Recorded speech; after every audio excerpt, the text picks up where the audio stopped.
In today's world of intense competition and ambition, the concept of being talented has become a benchmark and a goal that many aspire to achieve. Personal development, the desire for success, and the pressure to stand out have shaped a society where individuals tirelessly strive and fight to showcase their abilities. One prominent book advocating this mindset is I Am Gifted, So Are You, by Singaporean entrepreneur Adam Khoo, which serves as an inspiring guide for those who want to prove that they, too, can achieve success just like anyone else.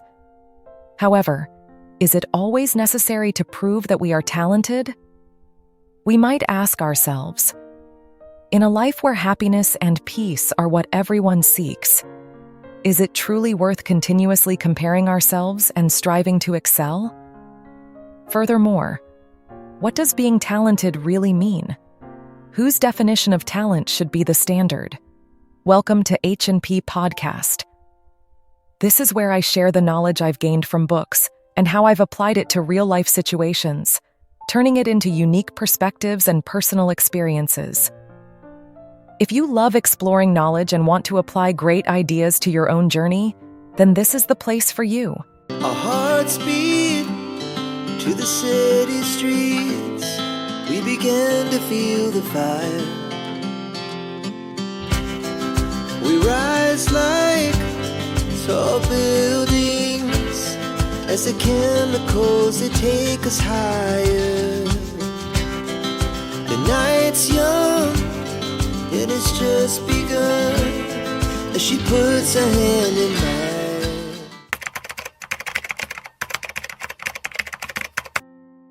In his book, Adam Khoo encourages us to believe in our abilities and constantly strive to achieve success. I support this perspective. However, this viewpoint can place unnecessary pressure on individuals. Living a meaningful life does not always require achieving great accomplishments or being recognized as talented by others. The true value of life lies not in talent, but in our ability to experience and cherish joy in every moment, appreciate relationships, and be content with ourselves. When it comes to extraordinary success, one of the most popular inspirational stories is that of Bill Gates. Many people often use this example to assert that dropping out of college is the key to becoming a billionaire. While this idea sounds empowering and compelling, it is a misunderstanding that overlooks many other factors contributing to Bill Gates' success. In Outliers by Malcolm Gladwell, the author highlights that the success of individuals like Bill Gates is not the result of a single factor, but rather a combination of opportunities, environment, talent, and specific timing. Before dropping out of Harvard, Gates had unique advantages that not everyone had. According to Gladwell, Gates grew up in a wealthy, highly educated family, which allowed him access to resources that were rare at the time. For instance, in 1968, when Gates was only 13 years old, he had the rare opportunity to use one of the few computers available at his school, a privilege unimaginable for most students around the world at that time. This early access laid the foundation for his 10,000 hours of practice, honing his exceptional programming skills. Moreover, Gates didn't leave Harvard because he dismissed the importance of higher education, but because he seized a once-in-a-lifetime business opportunity with Microsoft, a project he believed could change the world.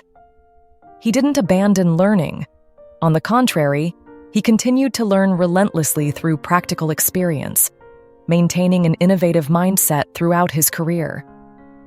One of the key insights in Outliers is Malcolm Gladwell's emphasis that success is never solely the result of individual talent.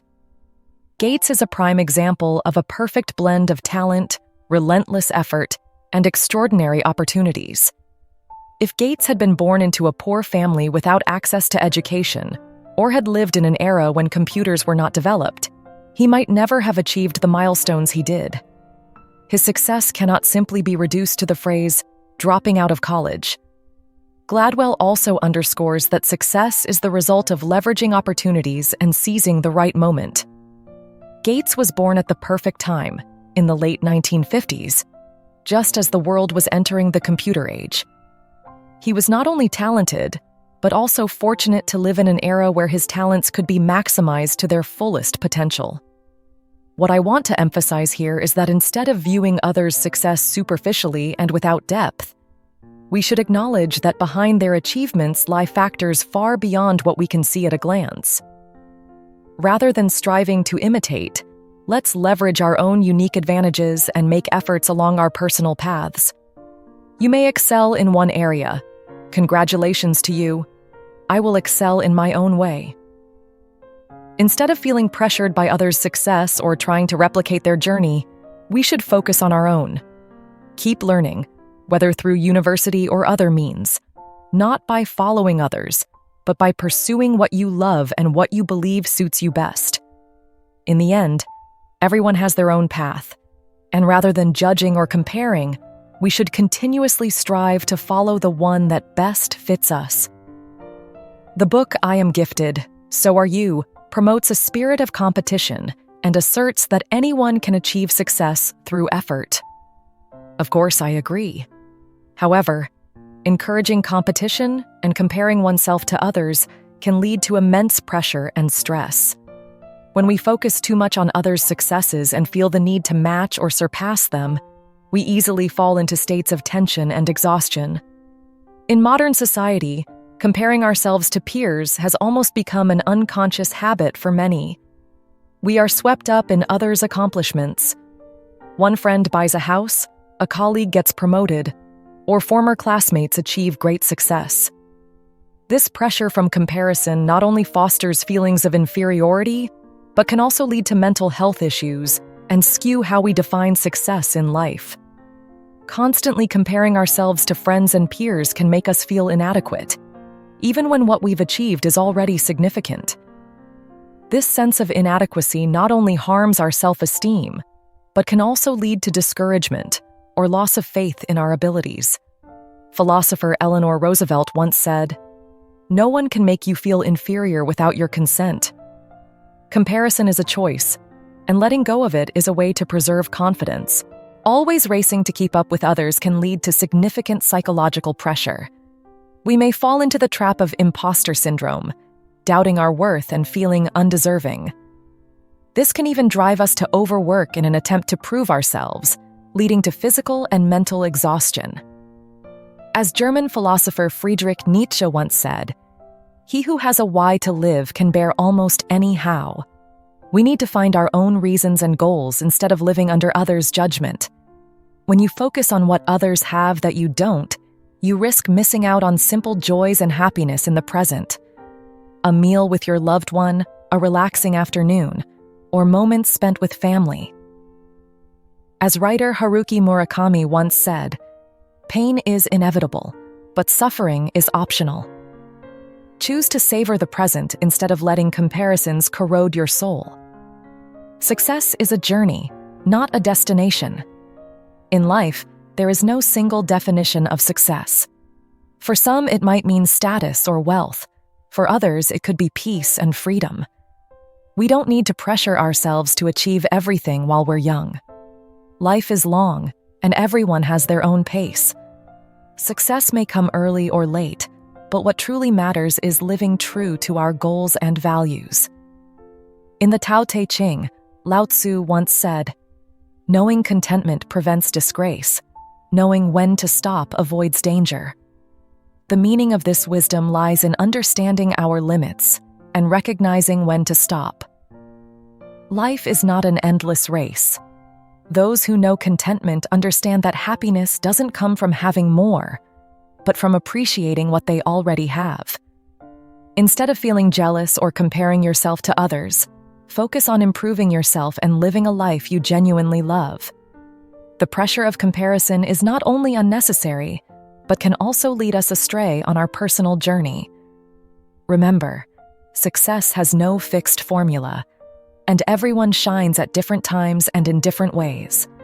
Rather than envying friends or peers, maximize your potential, learn to appreciate what you have, and cherish every moment of life. As philosopher Marcus Aurelius once said, the happiness of your life depends upon the quality of your thoughts. So, nurture positive thinking, slow down, and trust that you're on the right path for yourself. Sully, a former member of the renowned K-pop group FX, was once a symbol of beauty, talent, and boldness in the entertainment industry. Yet, her brilliance wasn't enough to erase the profound pain she endured. Behind her bright smile and outward success were unimaginable loneliness and pressure. Sully faced criticism and online attacks for her free-spirited lifestyle and unconventional views. She even became a victim of cancel culture, a common phenomenon in South Korea, where the public harshly judges celebrities who fail to meet societal expectations. In a television appearance, Sully revealed that she suffered from anxiety and depression, but her cries for mental support went largely unheard. On October 14, 2019, Sully was found dead in her home, leaving behind shock and sorrow among the public. This example highlights how someone's success is often judged solely by what others see on the surface.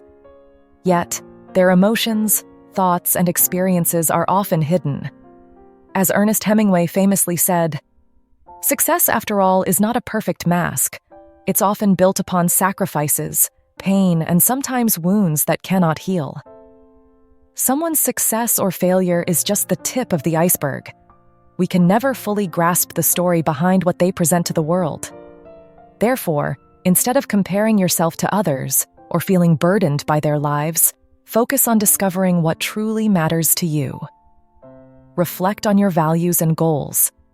True happiness doesn't come from others' admiration, but from the peace within your soul. While the book I Am Gifted, So Are You encourages striving for success, it overlooks a vital aspect of happiness: balance. A life worth living isn't just about success and excellence. It's about harmony, small joys, and a sense of fulfillment. Sometimes we need to accept that we don't have to be extraordinary. Being happy and at peace is enough. You're talented? Well, good for you. This is one of the philosophies I live by.